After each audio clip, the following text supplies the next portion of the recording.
Have you ever wondered about the origins of the alien creature known as Mother in Zoochosis?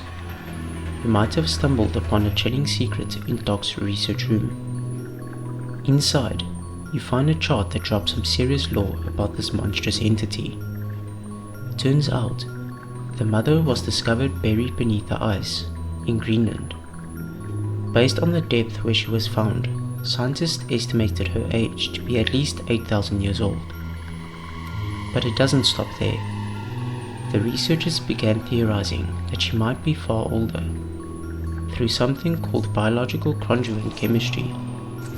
Basically, it's the ability of a creature to alter its form without changing its fundamental makeup, which could allow her to survive and adapt for an unimaginable amount of time. And here's the kicker. Some believe that Mother might date back all the way to the time of Pangea, over 200 million years ago, when all the continents were part of a single supercontinent. Was she a prehistoric predator? A surviving relic from the ancient ecosystem? Could she have come from somewhere beyond Earth?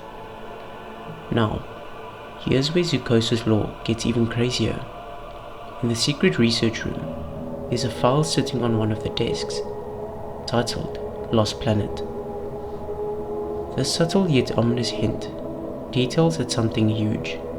The Mother might not even be from Earth. What if she's extraterrestrial, that arrived via meteor from a planet of origin?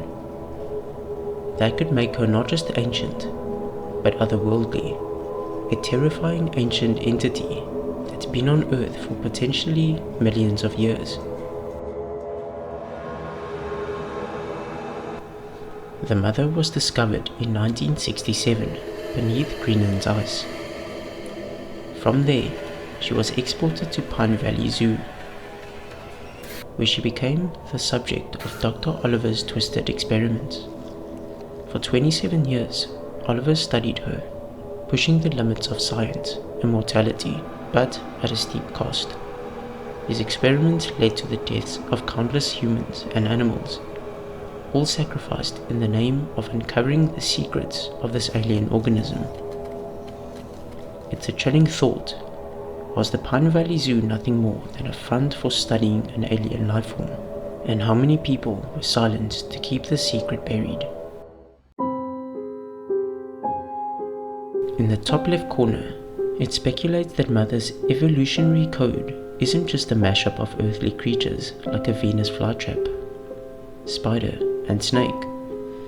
If you look at the bottom middle and the right section of the chart, you will see notes about the experiments conducted on the infected animals. Dr. Oliver wasn't just observing the mutations, he was actively trying to decode their DNA and study the special abilities these creatures developed. It's clear he saw these parasites as more than just a threat. He saw them as an opportunity to create something new and powerful. Oliver goes into detail about the parasites themselves, calling them chemocentric biological transducers. What does this even mean? Essentially, these parasites convert one type of biological material, or even genetic information, into something entirely different. They do this by manipulating or activating the host's Hox genes. For those that don't know, the Hox genes are like the master blueprint for how organisms' body is structured during development. These parasites aren't just hijacking their hosts, they are rewriting them from the ground up. The center of the chart drives this home, showing how the parasites trigger mutations that enhance their hosts in extreme ways. This isn't just about infection or survival, it's about forced evolution, turning their victims into something stronger, deadlier, and entirely alien. On the bottom middle of the chart, there's a term that really ties everything together: Goldschmidt's hopeful monster. This concept, coined by the geneticist Richard Goldschmidt, describes a mutant organism that, due to macromutation, a sudden large-scale genetic change, becomes radically different from its predecessors. These mutants, if their traits are advantageous, can go on to establish an entirely new evolutionary lineage, essentially creating a brand new species. Dr. Oliver seems to have been obsessed with this idea, using it as a foundation for his experiments. The parasites don't just infect their hosts, they induce these macromutations, pushing their victims to becoming whatever Oliver believed. By his twisted logic, these creatures weren't abominations, they were prototypes for the next steps in evolution. These mutations weren't the product of a natural selection or survival, they were forced. Oliver was using Mother and her parasites to create a new world of enhanced, terrifying creatures. On the right side of the research chart, you'll find notes of the mutant giraffe, detailing its bizarre new abilities. Combine that with the other horrifying mutations we encounter in the zoo. The elephant's armor, the zebra's grotesque appendages, and the flying penguins, and a chilling picture begins to form. It's clear that Oliver wasn't just experimenting for the sake of curiosity. He wanted to harness the parasite's ability to induce macromutations, those large-scale genetic changes we talked about earlier. He wanted to create an entirely new species, each more enhanced and specialized than their natural counterparts.